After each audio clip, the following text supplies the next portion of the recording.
2017 সাল থেকে আমাদের মা আমাদের নেত্রীকে আমরা এইভাবে দেখতে পারিনি, দীর্ঘদিন কারাবন্দী থাকা অবস্থায় এবং হাসপাতালে অসুস্থ অবস্থা ছিল। আজকে আমাদের অনুভূতি এটা ভাষা প্রকাশ করার মতো না।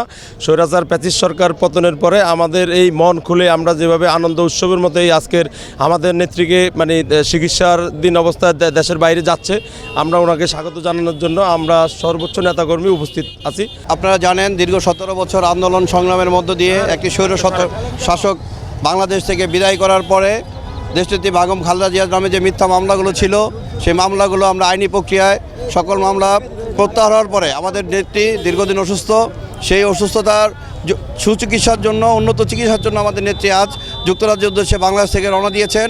আমাদের প্রাণের নেত্রীকে এক নজর দেখার জন্য লক্ষ লক্ষ ছাত্র যুবক সাধারণ মানুষ আজকে রাস্তায় নেমে এসেছেন। তাদের একটাই আশা, আমাদের নেত্রী 3 বারের প্রধানমন্ত্রী এবং সবচেয়ে জনপ্রিয় নেত্রী,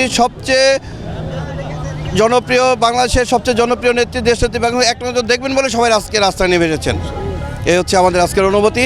ইনশাল্লাহ অচিরেই আমাদের নেত্রী সুস্থ হয়ে এই বাংলাদেশে আবার ফিরে আসবেন এবং এই সকল স্বৈরতন্ত্রকে প্রতিহত করে বাংলাদেশের জাতীয়তাবাদী সরকার আবার গঠন করবেন বলে আমরা আশা করি। যেটা বলবো সেটা হলো আমাদের দেশ নেত্রী বেগম খালেদা জিয়াকে আজ 17 বছর আওয়ামী লীগের স্বৈরাচার সরকার যে নিপীড়নের মাধ্যমে তাকে মিথ্যা মামলা সাজা দিয়ে তাকে অন্যায়ভাবে জেল জুলুমের মাধ্যমে তার স্বাস্থ্যহীনতা করেছে এবং তাকে ন্যাক্কারজনক অবস্থায় রেখেছে, সেই থেকে 5 আগস্ট স্বৈরাচার মুক্ত হয়ে আজকে আমাদের দেশনেত্রী বেগম খালেদা জিয়া বিদেশে যাচ্ছেন চিকিৎসার জন্য। তাকে আমরা সংবর্ধনা জানানোর জন্য একত্রিত হয়েছি। আমরা মনে করি আমাদের নেত্রী বেগম খালেদা জিয়া ইনশাআল্লাহ সুস্থ হয়ে আবার আমাদের দেশে ফিরে আসবেন, আগামী নেতৃত্ব দিয়ে আবার আগামী প্রধানমন্ত্রী হয়ে আমাদের দেশ পরিচালনা করবেন ইনশাআল্লাহ। যেমন আমাদের বছরে 2টা ঈদ আছে না, কুরবানির ঈদ, রোজার ঈদ, আমরা মনে করছি আজকে ঈদ উদযাপন করছি খুশির ঠেলা যে আজকে আমাদের প্রাণের নেত্রী দেশনেত্রী বেগম খালেদা জিয়া উনি চিকিৎসার জন্য বিদেশ যাচ্ছে। এই জন্য আমরা খুব আনন্দিত এবং উৎফুল্লিত।